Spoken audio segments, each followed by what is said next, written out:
গামছা নিয়ে আয়, গামছা নিয়ে আয়। আগে ভাসুক মাছ। মাছটা ভাসুক। এই তো লাল হয়ে গেছে তোমার, বিখ্যাত মাল বাঙা। ওরে বাবা, হ্যাঁ শুধু ছাড়ো। ও হ্যাঁ প্রচুর বিশাল বড়। ভাষা ভাষা এ ওপরে ফেল গামছা উপরে ফেলে দে। এ ভাই ফসকাবে মাছটা রে। এই যেটা আমি লাল বাকর ফেললে ওটাই খেয়েছে। হ্যাঁ এখনই ফেললো। বল তুই যা যা যা। আস্তে আস্তে আস্তে আস্তে আস্তে আস্তে ফসকে যাবে মাছটা। আস্তে আস্তে আস্তে আস্তে আস্তে আস্তে আস্তে আস্তে। হ্যাঁ হ্যাঁ, ভালো করে ভালো করে ভালো করে, শক্ত করে ধরো, শক্ত করে শক্ত করে ধরো, বসে আছে বসে আছে বসে বসে বসে শক্ত করে দিন পরে একটা মাছ দেখতে পেলাম। শক্ত। বসে আছে বসে আছে বসে কানসা তুলে ধরে হুইল ধরে উপরে নিয়ে চলে যাও। গলা থেকে হুইল ধরে নিয়ে চলে উপরে।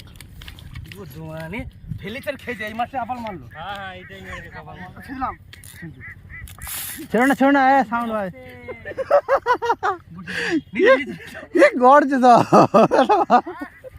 মাছের মতো মাছ বাবা করবে না। দেখো মাছটা কেন আটো পড়ে তোলো, আটো পড়ে তোলো।